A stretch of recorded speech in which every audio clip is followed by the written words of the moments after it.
This is the Rugby Ascendant podcast with Envia Velman and Chris Wyatt. It's the Rugby Ascendant podcast. Tuesday, can you believe it? Another Tuesday rolls by, and my friend Chris Wyatt is here to talk about the Springbok selection. A couple of big surprises there, and maybe a trick or two up Rassie's sleeve. How's it, Chris? Hey, MV, things are pretty well. It was, well, let's see. No test matches this weekend, so that was a little, I don't know. I was going through DTs. I was looking for a test match this weekend after the big weekend we had previously. But the Currie Cup, some of it lived up to my expectations, some of it didn't. We'll talk about that. But I don't know. We're going to talk about this here, but I think we could be seeing a changing of the guard with the Springboks. What do you think? Yeah, I think so too. I just wanted to say I felt so sorry for you. Coming down from the heights of Test rugby and then having to do a play-by-play kind of commentary of the Pumas versus the Griffins, then welcome. I mean, shame, man. That's really a bit of a calm down. Well, look, I was in multitask mode this weekend. There was a huge breaking story that happened on Friday. It was huge news, and it was scheduled for 2 p.m. my time, which is evening time, your time. And I'm right in the middle of a Bulls broadcast. I'm like, it's just news because I have a news program. So I actually had that playing in the background for a little bit while I was calling the rugby. And some people liked it, some people didn't. But anyway, so we went from that's the surreal, to Sunday, in which, boy, I'll tell you what, it takes a lot of caffeine and sugar to stay up and motivate for that final home game of the season of Velcom. Ooh, it was ugly. That field, I mean, I don't know when Rassie saw a drop of water, maybe, or a bit of fertilizer, because it's really barren. But anyway, enough of that. So the Springboks sprung a surprise yesterday. They said, listen, Eben is injured, which is our talismanic lock, number 4 lock. And then we were all on tenterhooks to see what team was going to be announced. And then, as sure as we expected, lots of surprises. Pieter-Steph du Toit at number 4. That seems to be the biggest surprise. The Ben Jason Dixon at 7. That's not much of a surprise. Jasper Wiese back in the starting lineup. You and I were talking about that, speculating about that. But Eben, let's start with that. Pieter-Steph at number 4. Let's assume that Eben is going to play, and we'll get to that just now, and we'll talk about the change in the guards and everything. But Pieter-Steph at number 4. Isn't there better options around? Or is our lock pantry that empty that we have to resort to those kind of desperate measures, if I want to call it that? Well, it is interesting. The game when he surprised us a few weeks ago, didn't he play a 5? Wasn't that where he came in and played? That was kind of shocked us. Yeah. So now he's putting on the 4. I mean, what's next? Is he going to be a hooker or a tight head prop? I mean, what's next for Pieter-Steph du Toit? We're going to have to round out his resume. Yeah, it's a good question. Is that the only option we have? And then, of course, the other question, which is on everyone's ear or everyone's tongue, is Rassie just being Rassie? Is Eben really going to be out there and play? Or are we just being punked? I mean, we could be getting punked here. I don't know. I mean, it's trying to keep the All Blacks guessing what's going on. That's he's just the consummate in your head kind of guy. Look, I'm a huge fan of Pieter-Steph du Toit. For a while, he was my favorite player on the planet. Honestly, I changed favorite players. For a while it was Wayne Vermeulen. It goes in cycles. But I think he's a fantastic player, and I don't know if it's our best option there or not, but I'm okay with it. It's the guy I'm a little shakier about, and that's because I think he's got the talent. But I just sometimes, and we've talked about this. I think it was when he was acting as captain for the Bulls. Sometimes it's almost as if he got lost out there. But when he's not in the captain's role, he seems to play a lot better. And that's, of course, Ron Nortkia at the number 5.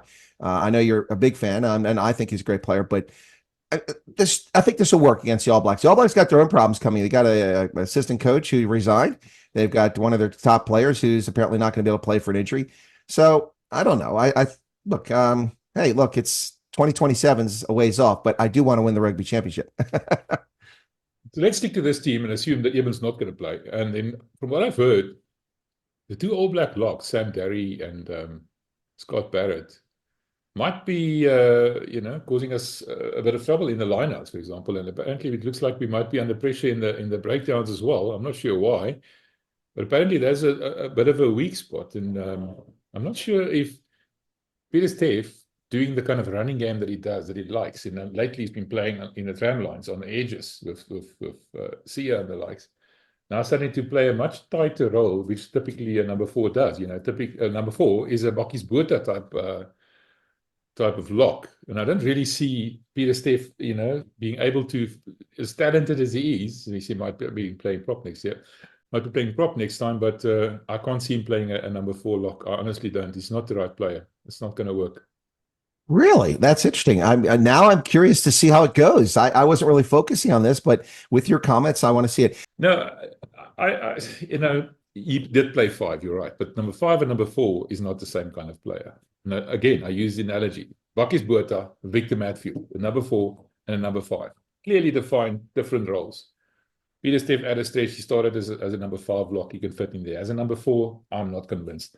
All But right. then, now let's get to the question. Do we honestly believe that Eben is not going to play? Do you think it's a Rassie prank, like you call it? Are we being punked? Your term?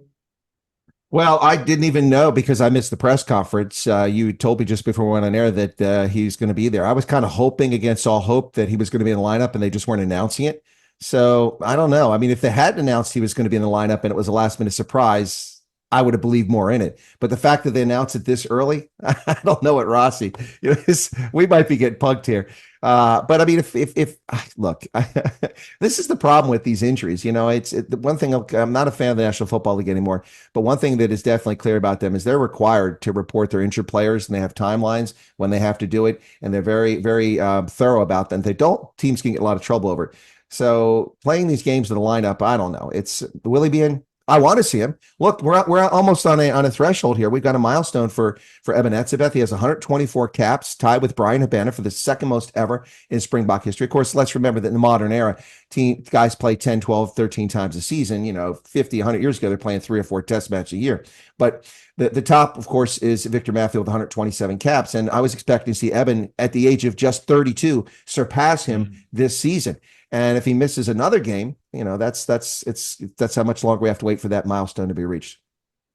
Interesting thing that Rassie said was, if in the Springbok philosophy, we know this. That's why they announce the teams on Tuesday. If you don't train on Monday, you can't play on Saturday or Sunday. That's been a strict rule, and they've kept to it. But like you said, now with a sly smile and a bit of a wink and a nudge, Eben suddenly trained the whole day on Monday. So it fits into the framework of being available to play on Monday. So you can be selected, but they're not sure. I can get the mind games that they're playing, but the effect of Eben then playing, what would happen to the team then? Do you think Ruan would drop to the bench? Would Ben Jason Dixon drop to the bench and Pieter-Steph move back to 7? Ruan stay at number 5? How do you see the starting lineup shuffle if Eben does, in fact, start on Saturday? Well, I think that's a smarter move as Ben Jason Dixon drops back to the bench, where he's very impactful off the bench, although he's proven himself to be a pretty good starter. And then you move Pieter-Steph du Toit back to the position he's most experienced and comfortable in. That's the 7 position. And then you have Eben and Ruan Nortje. I think that's the most logical change that takes place there. Also, I noticed that Salman Morad is not even in the lineup this time. Injured as well. Oh, he's injured. Okay, I didn't see that. Okay. That's the thing. Yep. Every single lock that we have in the pantry, as I call it, is injured. Yeah. I mean, what's going on there? Yeah, I don't know. Somebody's got it in for us. You think about it. It's Franco Mosterd's injured. John Klein is injured. Erkes Neyman is injured. Lou de Jager. Lou de Jager is injured. The list goes. I mean, so you say someone's got in for it, so it's not just the French officials. Yeah, no, somebody's walking around with something, a baseball bat or something. I'm not sure. The revenge of Roman Garces. Yes, I tell you. Anyway, yeah, so that's an interesting one. So if Eben plays and somebody drops to the bench, what happens to the bench? Who drops out of the bench, do you think? Is it going to be Marco, Elrich, or Kwagga? Well, actually, we talked just a few moments before this, and I was leaning one way. I'm leaning another way now. If those are my options, I drop Kwagga for this game. You keep Eben, you keep Marco as a 6 and move Elrich to 8. Kind of yep. thing. Yep. He's proven he can do it, especially off the bench. Yeah, especially off the bench. Look, I mean, I love the energy of Elrich Lowe. I mean, he's just awesome. Even though he's a bull, I mean, I can get over that pain. That's not a problem for me at all, whatsoever.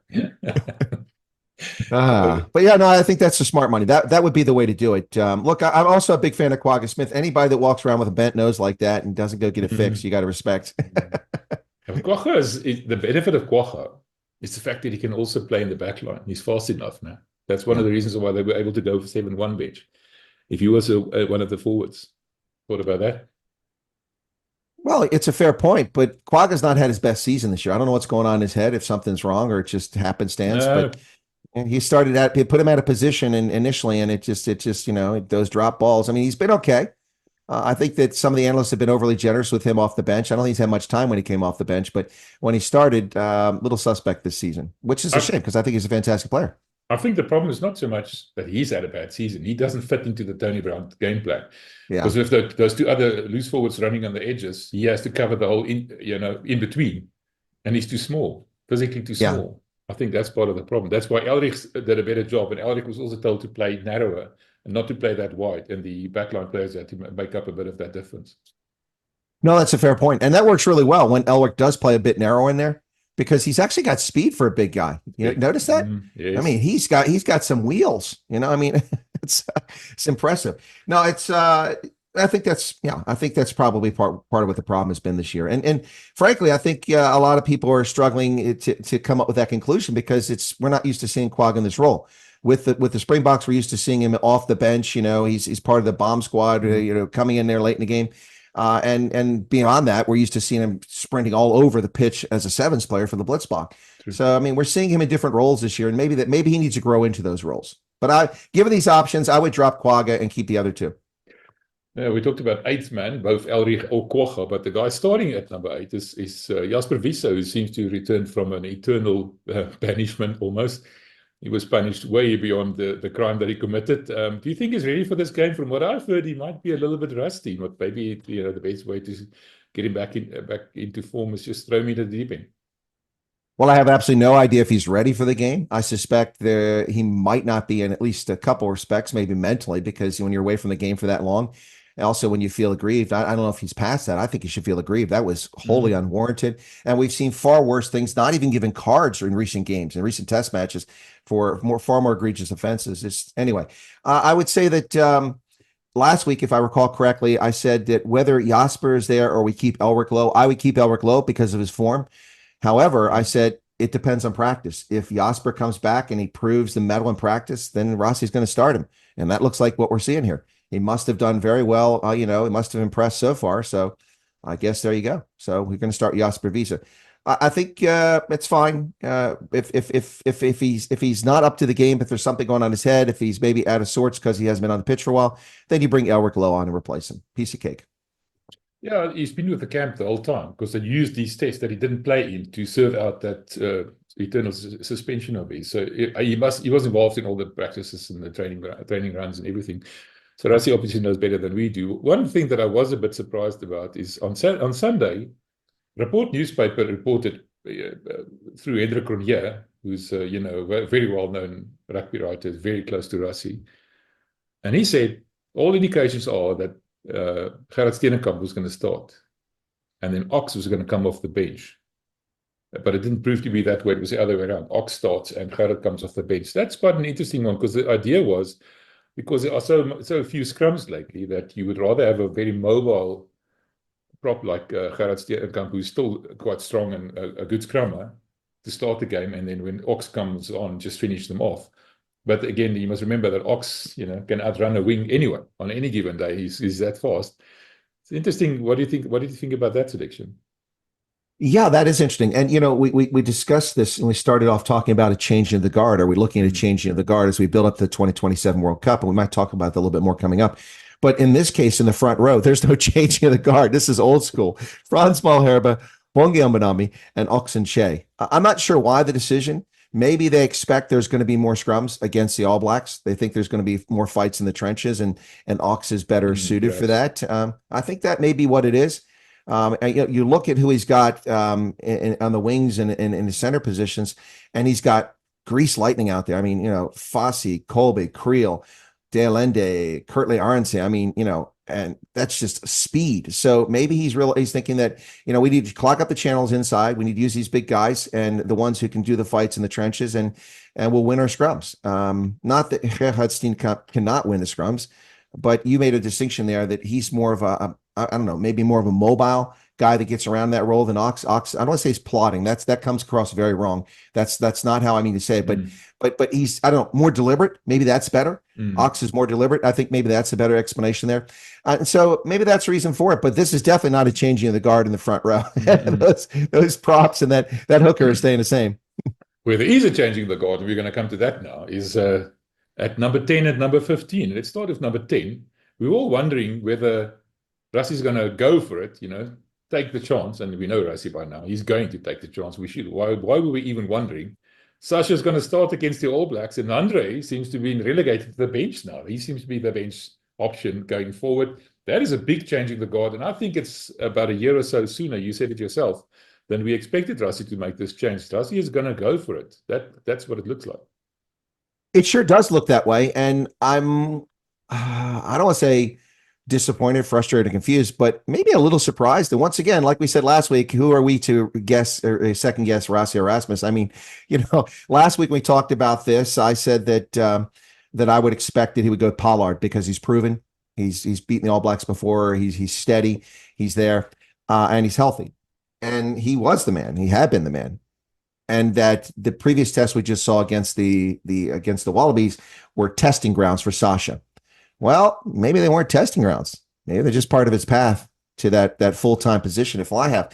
I don't know. I think maybe, but it is definitely a year earlier than I would expect to see a move like this. If it's I don't want to say permanent but more consistent. I expect to see this late next year, not this early, if it was going to happen. But gosh, I don't know. I don't know if I'm Pollard. What am I thinking? And here we go again. Look, I get a little frustrated with the way that the Springboks are managed at times. And this goes back, not with Rassie, but before Rassie, Alistair, all these coaches going back. Percy Montgomery has the all-time point score for the Springboks, 893 points. Then Mornay Sten came along, and I was at his debut there in Bloemfontein when he beat the All Blacks. I was at that game in the Tri Nations when he scored all the points. All by himself. I was like, this guy's incredible. And the only problem is he just couldn't play defense like that, but he got better. But the point is that, he should have scored well over 1,000 points, but the selections and the bias against him as a player really irritated me over the years. And they didn't bring him up as much as he should. He didn't get a lot of tests, and he was, they brought Andre Pollard up at a very young age, 20, and made him the starting guy there. So I was really frustrated by that. So he's got what I think is an artificially low point total, 742 points. But now we have the situation where Pollard has come up as a young guy, and he's up there, and he's just 8 points behind Mornay Sten on the all-time points. That's 734. So now it looks like Percy Montgomery's record isn't going anywhere for at least another 10 years because Mornay is retired. Now it looks like Pollard is being pushed aside and needs another 159 points to get ahead of Percy Montgomery, and that doesn't look to be likely if Sasha gets the starting nod from now on. So, look, people, if you're upset with me because I'm concerned about milestones, don't be. Milestones matter. Legends are made by what they do on the pitch. And it's not just tackles made. It's not just, winning. It's also individual records and appearances and points and tries all matter. Look at Brian Habana. He could have scored so many more tries if he hadn't had a couple of injuries, Anyway, the point here is that it's a bit disappointing in my view to see Pollard not get to start in this game. I thought, and this is where Rassie got me, I thought it was going to be Pollard. And of course, we're both big fans of Sasha. And of course, I'm a massive fan because he's a Stormer and a Province guy. So, and plus he can play every position, he's going to be playing tight head prop next game. Him and Colby. Yeah, exactly. Him and Colby. Hey, here's your front row. Peter Steph Dutoy, Chesley Colby, and Sasha Feinberg. Yeah, imagine. That'd be a changing of the guard. Yeah. But no, I'm a little surprised that in this test. Now, if Sasha falters, Pollard's coming off the bench right away. I think. No, sure. That's probably the right approach. With the benefit of hindsight, if you look at the selection now, the real proof of the pudding will be in the eating, though. On Saturday, we'll see how it works out. I want to talk to you about Rassie quickly before we talk about who's going to go where from the bench. Rassie to me is as much of a surprise being selected ahead of Willie. I honestly, and you and I agreed about this last week, if I remember correctly, that Willie is probably going to be the guy, the incumbent, the guy with the vision, the most try assists, and this again figure that's almost synonymous with the Springboks at the moment. Not even on the bench. That's quite a surprise. I was very surprised to see that. Surprise is not the word for me. Shock and disbelief is what I'll say. And this is where, all right, now if I get flamed, I get flamed. Fine. This is where I think respect for players who give their all and who committed should be given their due. We're not talking about a player past his prime, MV. I'm not talking about a guy who, we're just letting him come back, get another test to hit a milestone. A guy that, he's just, let's put him in for the last 5 minutes of the game. So he got a test, got a cap. No, we're talking about a guy that right now, that the performance we've seen this season and last season, arguably, is maybe the best of his career. and puts him among the best on the planet right now. And to see Billy not even on the bench for this game, I was beginning to wonder if the concussions are part of this. I don't know if that's it. Maybe that's it, and they're just not telling us that. But I'm incredibly disappointed. I mean, Billy, in 2019, I said I rotate my favorite players, but there was a time Billy was my favorite player back when we played with the Cheetahs. I didn't like the Cheetahs, but because they had no defense, but I did like Billy LaRue. And Billy, in the 2019 World Cup, if there was ever time, 2019, if there's ever time to bench Billy LaRue, it was the 2019 World Cup. He was Mr. Butterfingers. His passes were terrible. He couldn't hold on to the ball. His head wasn't in, and I thought he was past it. Broken shoulder. What's that? Yeah, the broken shoulder. Oh, stop with the whining, man. You sound like No. You haven't watched Chasing the Sun quite clearly. I can see No, I haven't, because it's region block, man. Anyway. Can't you watch it on Rugby Pass? It's for free on Rugby Pass. Is it really? I didn't know that. That's news to me. Okay, well, 2 is coming soon. Okay, well, I'll have to go there and watch it then. People are trying to send me their DSTV creds, but I don't pirate stuff. So anyway, but so no, I didn't know that. Okay, well then that explains it. But my point is, at the time I didn't know that, and I'm like, why is he playing? If you're going to bench somebody, bench Billy, but not now. Not now. I mean, his performance with the Bulls this season was sublime. It was incredible. That game against Leinster before he went down, unbelievable. And the game prior to that, unbelievable. They just it's so I'm disappointed. And it's not just about caps and about appearances, but Billy's one of those guys. He's at 96 caps right now, so he needs 4 more. And I expected him at 100 cap threshold this year, and I expect to see Etzebeth surpass Matfield this year. And it doesn't look like we're going to see at least the former. We might see the latter, but I don't know. This is surprising, disappointing. Well, Rassie said they're going to get into 100. But he's going to become a mentor now. And him and Fassie are supposedly joined at the hip so that Fassie can learn from him. And when Damien Willemse comes back, the same will happen there. Be very close to each other, make sure that whatever. Rassie called it the transfer.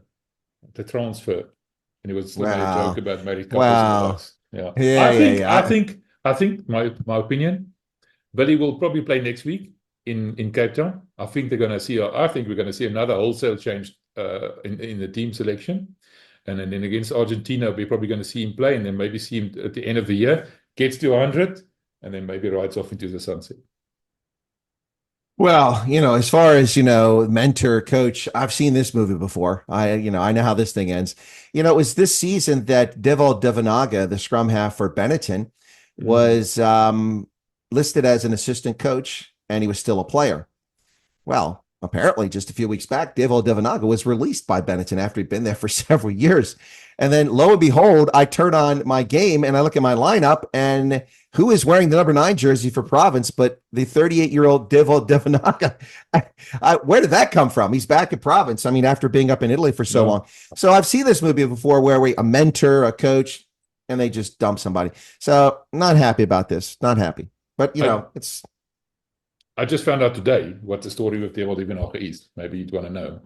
He's on a match, played per match fee. He gets paid per match. He's not on any contract or anything. I don't even know if he's going to stick with the Stormers or stay with the Stormers. That we'll have to find out. So he's on a play-by-play sort of a deal at the moment, game by game. So what is that? That's like Sandlot. What's he get, 1,000 rand a game? No, I don't know. Brandy and a Coke, maybe. A brand fine. Yeah. Well, that's interesting. And it begs the question, since the province side had written off this season, clearly they're making no effort to actually perform in this thing. And they're testing 19-year-old, under 20 guys out there. I'm waiting to see the under 16 show up on this team this weekend. I mean, it's crazy. I appreciate. I've got information for you about that as well. Okay, well, hang on. Yeah. But I mean, I appreciate them trying to bloody players. I get that and everything. But here's the thing. If that's what it's about, then the game-by-game Sandlot contract or non-contract or play for appearance that Deval Devanaga apparently has with the province side must mean they want him out there to make sure the ball gets distributed so these young guys get their hands on it and makes the right decisions, because they had Khan in there starting the season. Imad Khan had been their starting scrum half. He's a young guy. He's done okay. He's growing as the season went, but now he's on the bench since Deval showed up. So my guess is that he must be there to steady all those shaky, wobbly knees from the teenagers that are out there playing. Thoughts? Yeah, who stood at school last year, some of them. It's actually quite insane, if you ask me. But anyway, now the thing with the young players, and it's the same with the Bulls, The Bulls and the Stormers have a lot of Springboks, and they're not available. But they still have to come off their player allotment of 56, their squad. They can only have 56 players. And the Bulls had many more Springboks than what they were planning for, than what they expected, like Elrich suddenly, and Ruan suddenly, and Hergat Steenekamp, and Roy Nortje, So now suddenly, that 56 comes down quite a bit, and they've had a lot of injuries. So that comes down even more. Now they have in the middle 30s, maybe, somewhere around there, and they have to now prepare for 2 squads, one for the Currie Cup and one for the URC. 23, 46 players. They've got probably 10 players short to get that. Storm is the same position. Too many Springboks, not enough depth, so they have to make a plan, to get to whatever they need to do. And they were sort of forced into this because of the fact that the Springboks were not available, kind of a thing. That's what's happening. Well, yeah, I get that. It makes all the sense in the world, but it doesn't make me happy. No, I agree. I think you're not doing those young players a favor by playing them against these old men, hard men, sort of breaking them. I don't know. It's too much too soon. Yeah, they sink or swim. What do you do if they drown? No? What do you do then? No, that's a very good point there. I mean, sports competition, so much about it is mental. It really is. I mean, you have to be in peak physical condition. You have to have the skills. You have to have the ability. You have to have the commitment. You have to put the time in, the practices. You have to perform on the pitch. But a lot of that's mental. I mean, look at how teams that are in a game can just be taken out of a game by one heartbreaking play. Look at the USA women who broke the Australian hearts at the sevens in the Olympics there. I mean, the Wallaby or the Wallaroos were about to go in and score a try, but she knocked it on at the try line. And then it's a 5-meter scrum, 7 scrum, to the USA side. And then one of the smallest players on the pitch gets the ball in the middle pitch, bounces off one tackler, runs through a second tackler, and runs 95 meters to win the bronze medal. I mean, that broke the Australians' backs. But had that been, a minute or two left in the game, they would have been completely out of it. But that was of course after the Hooters. So no, it doesn't take much mentally to break a team. We've seen really good teams that just fall apart. And that's why it's dangerous to put so many young players out there who are disjointed, disorganized, and are trying to learn the game as they're being hit by someone who's got 175, matches under their belt at the professional level. Okay, so the final part of this question of is it the changing of the guard is the fact that who's going to come on at 15 when Sasha goes off or Pollard comes on? Is he going to go to 10, Sasha moves to 15? Is Sasha going off, Rassie stays at 15? What do you see? What's going to happen there? Well, that's a tough one, actually. Yeah. You look at this. I'm looking at the score sheet here, who we've got. Well, if Pollard comes in and Rassie comes out and moves Sasha to 15, that would work. That would work. That would work very well. I mean, that's a simple fix. But I mean, if Fossey's having a great game, then why would you do that? So, wow. What's your thoughts on it? How would you go with it? No, I was afraid you're going to ask me. Oh, so you put me on the spot. But I mean, who else? Chesson Colby has some experience at 15, doesn't he? And Kirtley as well. Yeah, Kirtley and Jesse can play 15. If Jesse, I think Colby, having in my recollection of playing 15, he's done a very credible job at it. So you could make that shift. I think that would work. And then you bring Williams onto the wing, or move Reinach to the wing and put Williams on fly off or scrum off. So many permutations. Well, that's the thing about Grant Williams. He can play a wing. He's done a credible job there too. He's not just a scrum half. As well. Reinach's done that as well. He's played wing. No, that's true. That's true. Yeah, look, I mean, again, we are really spoiled for choices. A lot of people look at this and just they'll be gobsmacked. You can't do that. Why can't you? If a player's talented, if he has the knowledge of the game, if he can perform, you put him there. You see, the thing is, there's two sides to this thing that Rassie's building. He's building depth, so 3 positions or 3 players in each position. But never mind that. Those 3 players can each play several different positions on their own.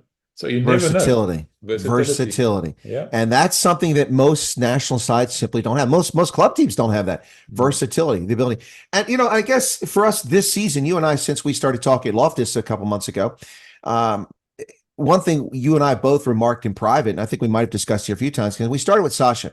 We talked about just how flexible he is. You can put him at fullback, you can put him at fly half, you can put him on the wing. And like I said, next month he'll be he'll be a tight head prop. No. but the point is that kind of opened the door to what we're actually seeing unfold on the pitch.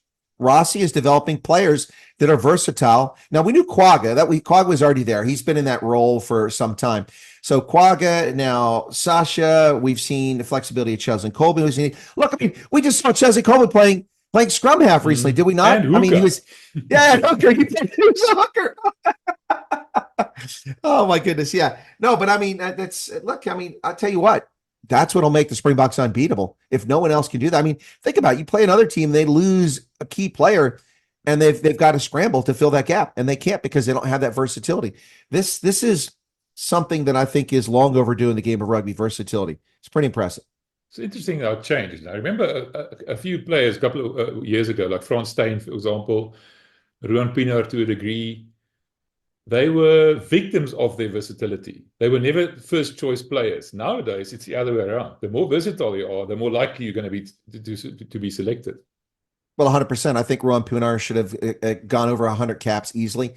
I think that, quite frankly, during the World Cup, when we were struggling about what we're going to do for scrum half and fly half, I was like, hello, Ruan Pienaar, having a great season, for the Cheetahs last year, bring him up. They didn't do that. Yeah, I think you're right. Franstad, Ruan Pienaar, that's a good example. Maybe Jan Serfontein to a lesser degree, players who were penalized for their versatility. They, and this is the thing I don't like about it.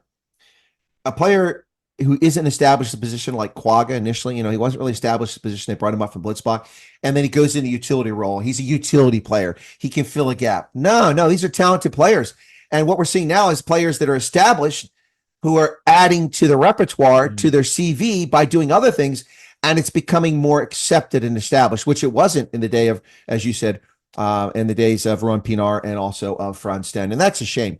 But I like it. I think it's fantastic. I mean, it certainly keeps people guessing. You used the word utility there, and I think that is where the differentiation comes into. It used to be utility player, sort of, like a Swiss Army knife. You can use him for this, or you can use him for this. But now, utility versus versatility, there's a big difference. Because it's not, I can use him there, or I can use him there. You can use this guy the versatile player at any given position. He'll be equally good at any of those positions. And that gives you unpredictability when it comes to what you're going to do. I just sat here speculating for almost an hour. What's going to happen? Who's going to go off? Who's going to go where? We don't know. It's because these players are so versatile. That's exactly what it is. It adds another dimension to the chess game that rugby's become lately. Well, I agree. But the point I was making, to be clear for folks listening, is that utility player was used as not a derisive term or derogatory term, but kind of, it wasn't looked at in a strong way. And versatility, as you said, is a very different sort of thing. A versatile player can move from place to place. A utility player is a specialist that can come in and fill one or two roles, somewhere when you've got a problem. You got an injury, we got to put someone in there. Okay. So this will come across wrong because I love the guy to tears and I miss him being on the Springboks, but Deon Fourie played the role of hooker in the World Cup. And thank goodness he did a great job there. But people view Deon Fourie as a utility player, and they kind of looked down on him a little bit from that. But I mean, he was a versatile player, I think, and I think that he proved it in the World Cup. And I'm so excited to see him at 36 get his cap, and then see him win a World Cup. I mean, that just put me. I mean, look, I'm sure Deon and his family are very happy, but I'm not far behind how happy I am for him. He's a great player.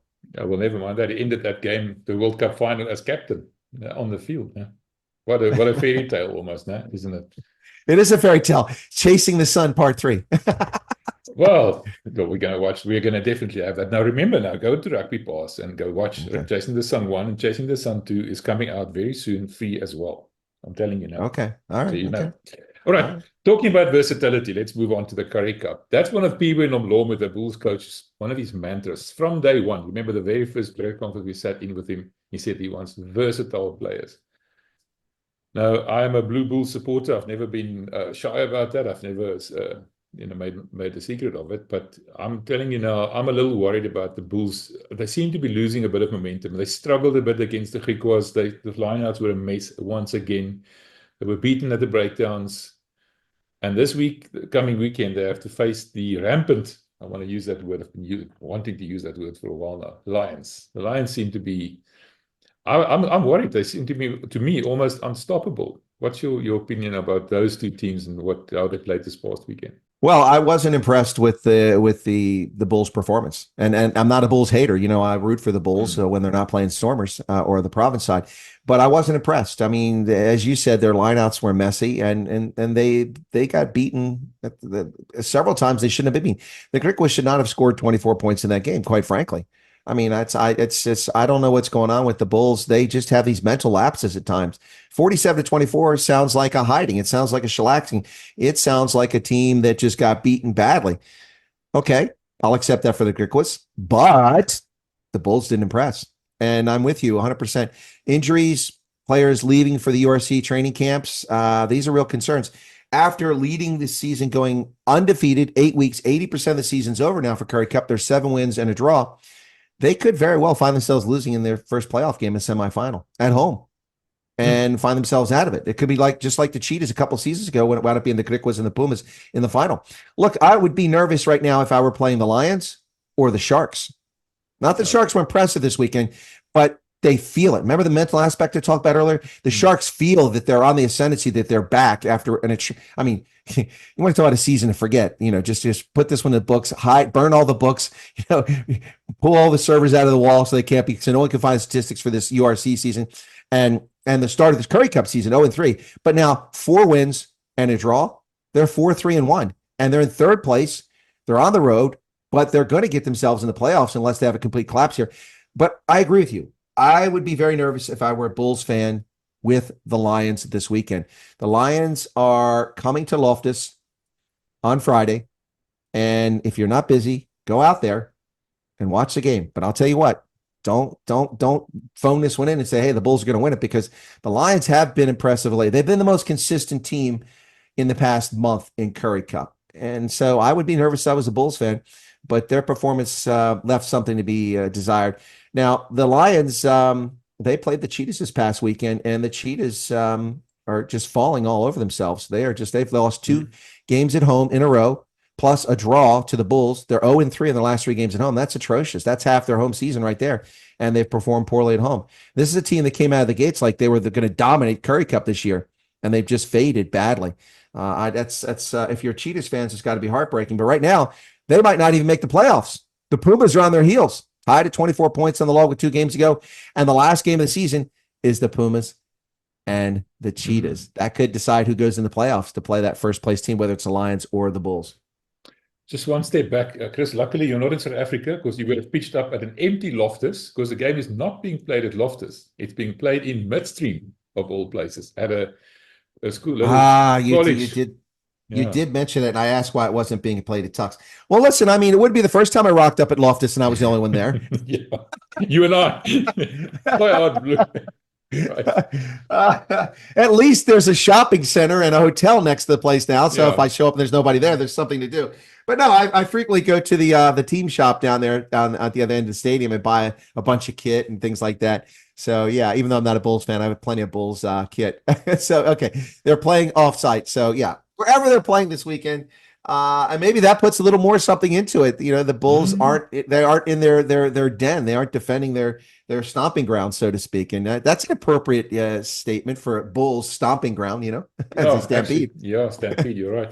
No, it's forced on them. There's a pop concert at Loftus this weekend, a sold-out one for that matter.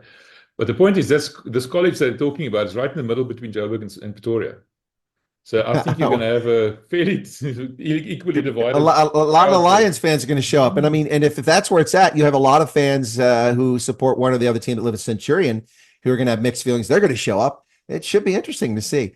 Again, why don't they play at Tux? That would at least give the Bulls sort of a pseudo home advantage. I don't get it. Maybe because Tux is too tiny. I don't know. It is a pretty small stadium, so to speak, and parking's atrocious. I know I've gone to Tux games, but yeah, I need to go back and look at my Super Brew picks, because I might want to pick the Lions in this one. Yes, I'm so nervous. I tell you what, it really bothers me. I feel like, every week we have the same problem with the Bulls, 14-0 behind in a couple of minutes after the start. We like you said, 47-24, but we were behind 14-0 right from the outset. I mean, they had to fight back again, once again.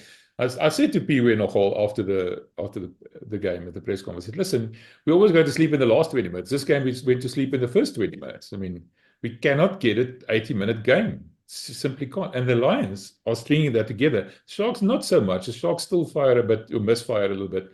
But the Lions are consistently good for the entire game, isn't it? That's true. And listen, I think that the Bulls need a new sponsor. Vodacom isn't quite enough to juice them up. Maybe they need some Monster or some Energade out there to.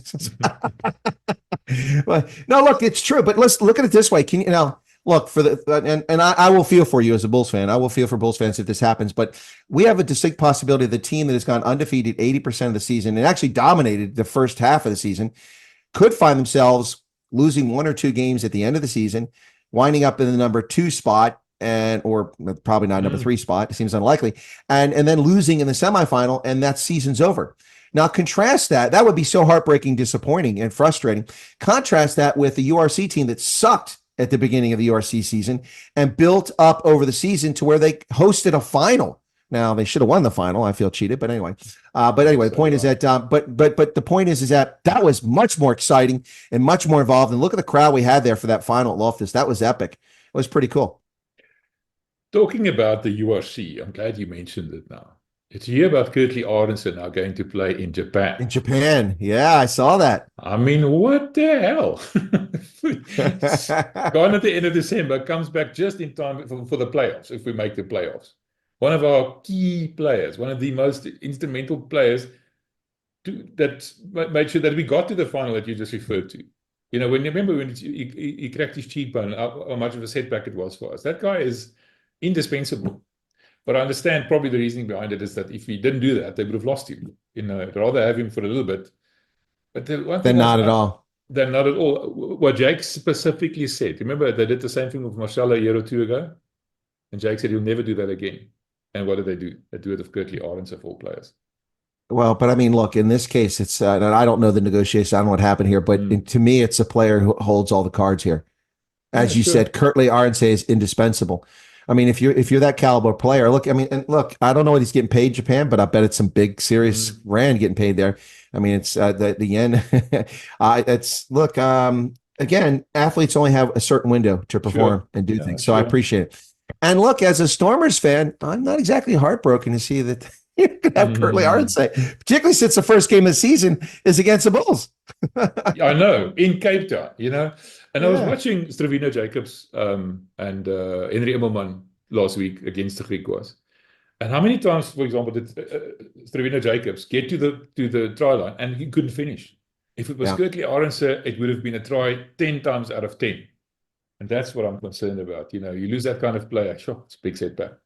Well, people are pretty high on Henry Immelman too, and he's kind of a young guy, I guess. But maybe it's there, but I haven't seen it yet. I've seen a few flashes of where it's at, but with Currie Arendse, the first time I saw him play in club, I was like, that guy's he's going to be there. Same with Sasha. It's the first time I saw him play, and people like they're kind of, they weren't making fun of his name, but they were confused by his name because nobody could pronounce it. The hyphenated Feinberg Ngwazulu. But you know, I said from the outset, I said these guys, they're going to be Springboks and they're going to be amazing, and they are. Yeah.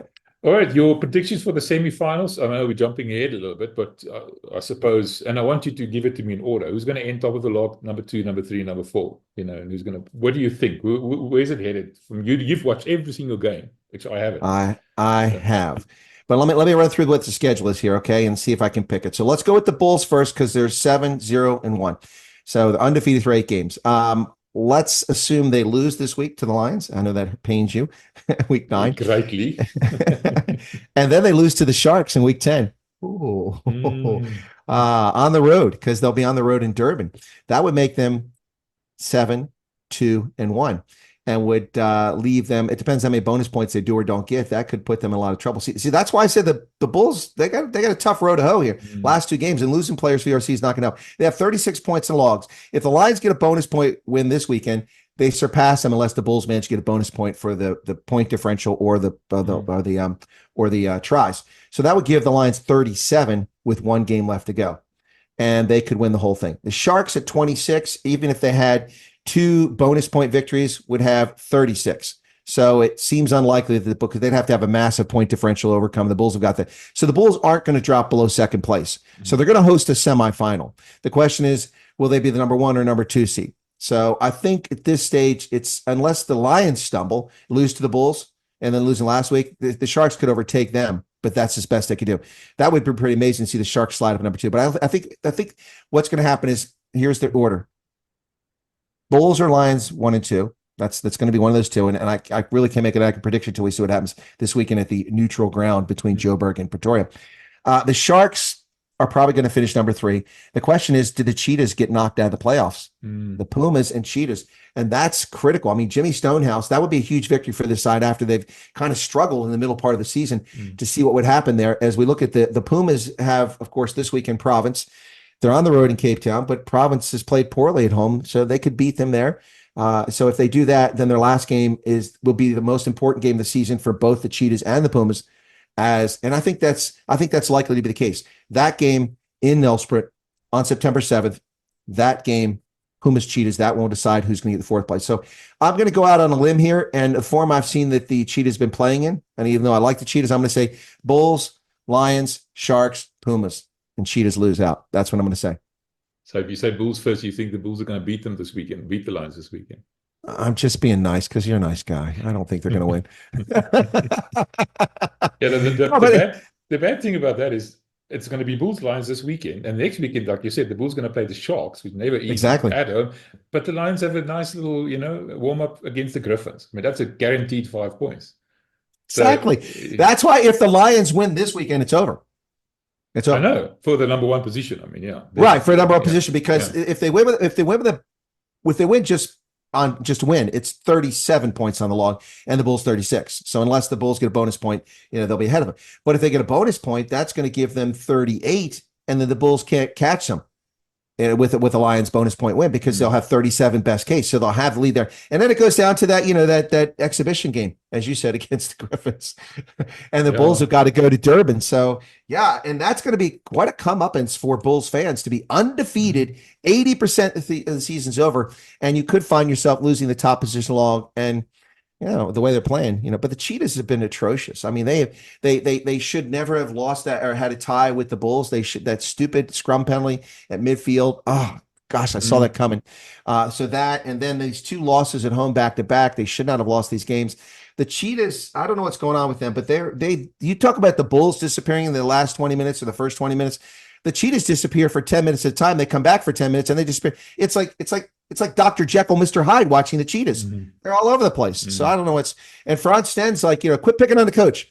The buck stops here. Talk to me. Got to respect Franz for that. He's right.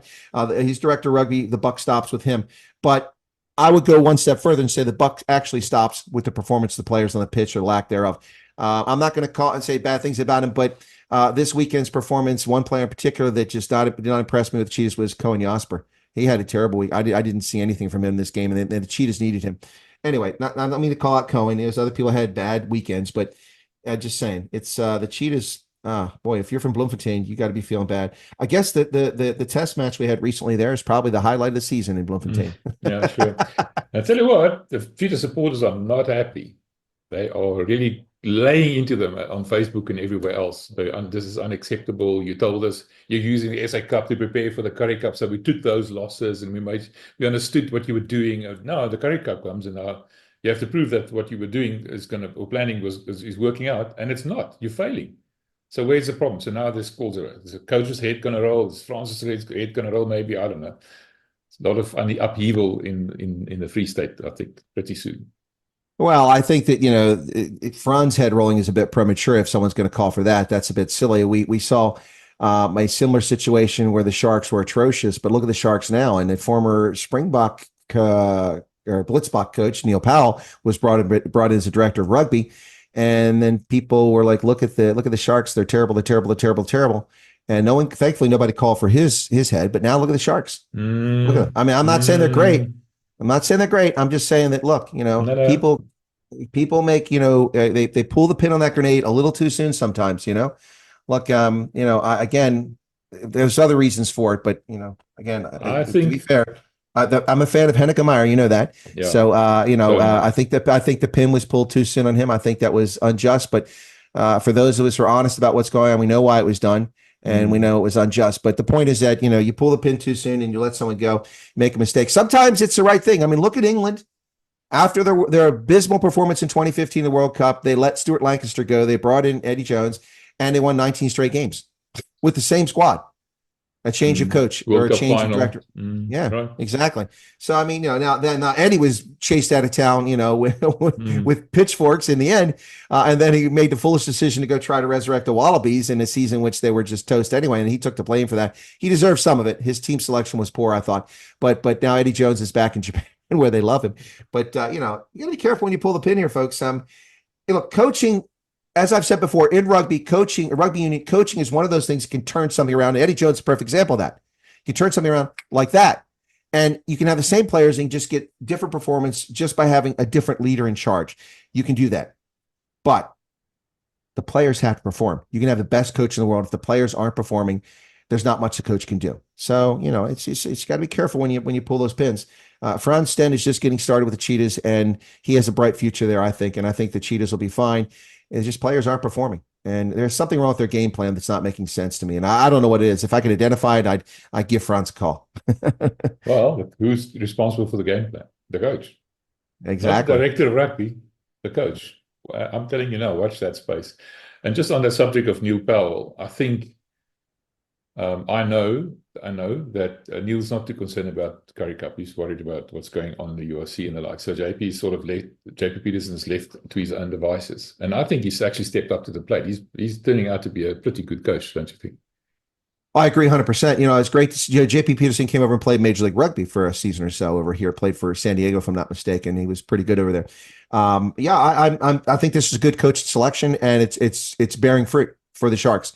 They're not great, but they've certainly improved dramatically in Currie Cup, and it's been a result, I think, in no small measure owing to quality coaching and a better game plan. All right, so one final thought here for you, MV, and I'm going to tell you this right now. If I have to start a hashtag campaign, I will. What is going on with Johan Leroux talking about changing Western Province to the Stormers 15? No, 9 yet. Nix 9, not in the Bahnhof. Not going to happen. I'm going to tell you what, I've had enough of destroying heritage. You took Newlands away from us because of greedy people who want money in their pocket to develop that land, and you still haven't developed it. That's a whole separate story. Do not take away the name Western Province. This is historical. It's heritage. I'm tired of this garbage going on in rugby. I mean, quite frankly, I was asked the question this weekend, why are the Pumas called the Pumas? There are no Pumas in South Africa. Fair point. They're in Latin America. That's where you find Pumas at, in Central America. So changing Western Province and taking away our blue and white hoops to change the name to the Stormers is not acceptable. And I'll tell you that right now, Johan Leroux, if you're watching this, it's not acceptable. And I am an American, but if I have to lead a campaign to save Western Province, I shall do it. Mark my words. From what I've heard, again, off the record, unofficially, is that the hoops will remain. It's just the logo that will change. Unacceptable. Well, you can have the hoops and no money. I mean, you can choose. It's just up to you. Oh, no. See, that's nonsense. Because what'll happen is we'll be sold a BMW, and we'll get a Great Wall Motors Baki. That's what we'll get with an underpowered engine in it. They're not going to make money because people aren't putting their bums in the seats. They aren't going to make money because they don't know how to market. The Western Province Rugby Union is a disaster. It's been a disaster for over a decade. They don't make money because their business decisions are poor. There's tons of money to be made in Cape Town. People are rocked up for the Netball World Cup and nobody even knew what was going on. I was in Cape Town 2 years ago for the Netball World Cup, and I'm walking down the street 2 blocks from the Netball World Cup at the Cape Town International Convention Center. And someone said, "Hey, how you doing?" Chatting with me on the street. And they said, "So what are you doing in town?" Because they knew I was visiting. I said, "Well, I'm in town for the Netball, the World Cup here." Yeah, there's a sign 300 meters down the street. Yeah. And the stadium was full. If the Netball World Cup, with the abysmal marketing that they had, can fill their stadiums, why can't Western Province, a historic rugby union with incredible players and a team that has gone to the playoffs in all 3 seasons in the URC and been to 2 finals? I mean, seriously, hosted 2 finals. This is nonsense. This is a poorly run union, and it needs to be cleaned up. And changing the name from Western Province to Stormers is not going to save anything. You're going to save money. You're not the ones printing it. The companies that make the jerseys print it, and we pay for it. And listen, where else do you get the kind of respect for the fan boss that it deserves? The patrimony, the heritage of South Africa. But you see that right there on that Western Province with that lovely flower that comes from the fan boss. Do not Do not monkey with Western Province, Johan Leroux, or you will be remembered in a poor light.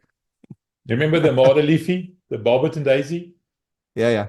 Also, he past tense. We've got a nice Bulls logo, and I think we're the better for it, don't you think? If you say so. I'm just what do you say? I'm just punking you. There we go. No. It's look, we're being facetious joke around here, but this is a move that makes no sense. Yeah. It makes no sense. Traditions are important. I agree with you. Yeah, definitely. Yeah. It makes no sense whatsoever, and it's just nonsense. And someone's doing it I'm not going to speculate the reason doing it, but it's not going to save money. It's not going to generate money.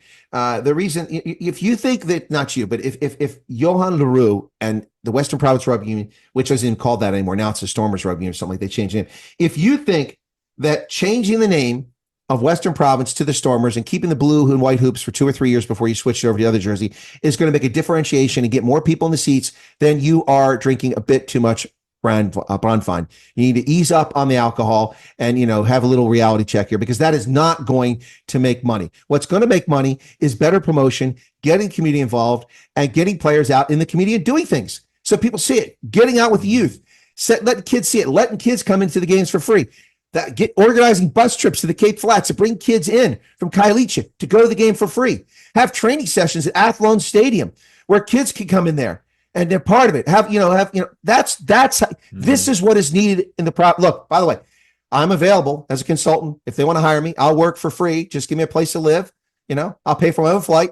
I'll help you market this team, but it's not going to get done by changing the name to the Western Province of Stormers. I'm sorry. Not going to happen. Not going to happen. Not on my watch. End of discussion. Yeah, we'll be sure to send them a copy of this video to make sure they understand how strongly you feel about this. I'm sure they're just waiting to see this video with bated breath. Yeah. By the way, John Dobson does know who I am. So no, I'm sure he does, because I know Jake knows who you are. He called you by name the last time we were there together. Remember? Yeah. Well, that last year when I was at a game was the Province or not Province, it was the Stormers and the Bulls. And they had dobbed me in there for the press conference, and I got to ask my question, and I put my hand up, and I said, Chris Wyatt, and he says, "Oh, Chris, I know who you are. I love your work." Well, we didn't do a prediction. You don't want to do a prediction?